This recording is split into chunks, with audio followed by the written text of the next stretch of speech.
ನಮಸ್ಕಾರ. ನಾನು ಡಾಕ್ಟರ್ ಶಶಿಧರ, ವೈಜ್ಞಾನಿಕ ಅಧ್ಯಾತ್ಮ ಕೇಂದ್ರದಿಂದ ಮಾತಾಡ್ತಾ ಇದ್ದೇನೆ. ಇಂದಿನ ವಿಷಯ ದೇವರ ಅವಶ್ಯಕತೆ ಇದೆಯೇ? ನಿಜವಾಗ್ಲೂ ಹೇಳಬೇಕು ಅಂದ್ರೆ ಹೊರಸತ್ಯದಲ್ಲಿ ನಮಗೆ ಎಲ್ಲ ದೇವರುಗಳು ಇದ್ದಾರೆ. ಒಳಸತ್ಯ ಸೈಲೆಂಟ್ ಆಗಿ ಅಂತರಾಳದಲ್ಲಿದೆ. ನಾವು ಹುಟ್ಟಿದಾಗ ತಾಯಿ ಗರ್ಭದಲ್ಲಿ 9 ತಿಂಗಳು ದೇವರ ಬಗ್ಗೆ ಗೊತ್ತಿಲ್ಲ, ರಿಲಿಜನ್ ಬಗ್ಗೆ ಗೊತ್ತಿಲ್ಲ, ಒಂದು ಪರಿಸರದ ಬಗ್ಗೆ ಗೊತ್ತಿಲ್ಲ.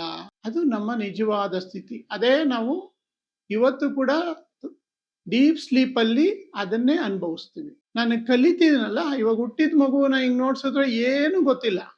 ಸೊ ನಾನು ಕಲ್ತಿರೋದನ್ನೆಲ್ಲ ಒಂದು ಸೈಡ್ಗೆ ಇಟ್ರೆ ಮತ್ತೆ ನಾನು ಅದೇ ಸ್ಥಿತಿಗೆ ಹೋಗ್ತೀನಿ, ಅಂತರಾಳದ ಸ್ಥಿತಿ.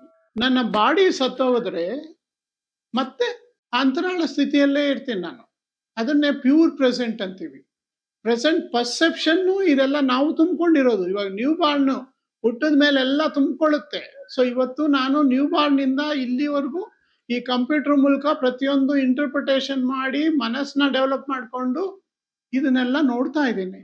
ಬಟ್ ಇದೆಲ್ಲ ಅಂತರಾಳದಲ್ಲಿ ಹೋಗಿ ನೋಡಿದಾಗ ಇದೆಲ್ಲ ಅಟಾಮಿಕ್ ಸ್ಟಫ್. ಆ ಅಟಾಮಿಕ್ ಸ್ಟಫ್ ಒಳಗಡೆ ಖಾಲಿಯಾದ ಒಂದು ಸ್ಥಿತಿ ಇದೆ.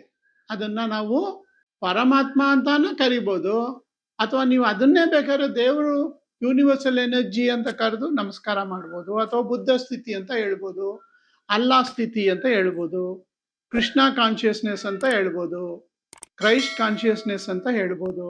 ಸೊ ಆ ಹೆಸರುಗಳು ಬೇರೆ.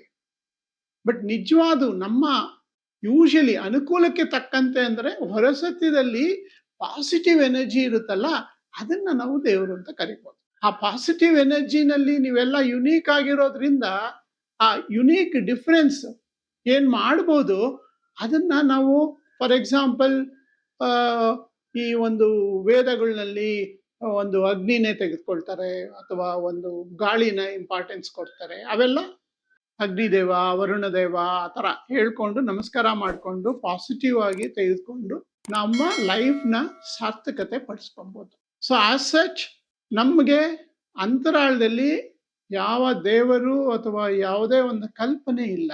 ಆಚೆ ಕಡೆ ಏನ್ ಪ್ರಪಂಚ ಏನಿದೆ, ಸೃಷ್ಟಿಕರ್ತ ಅಂತರಾಳದಲ್ಲಿ ಇದ್ರೂ ಕೂಡ ಸೃಷ್ಟಿ ಆಚೆ ಕಡೆ ಇದೆ. ಆ ಸೃಷ್ಟಿನಲ್ಲಿ ಪಾಸಿಟಿವ್ ಆಗಿ ದೇವರನ್ನ ಕ್ರಿಯೇಟ್ ಮಾಡಿಕೊಂಡು you can achieve certain things. ಅದಕ್ಕೋಸ್ಕರ ನಾವು ದೇವರಿಗೆ ನಮಸ್ಕಾರ ಮಾಡ್ತೇವೆ. Thank you.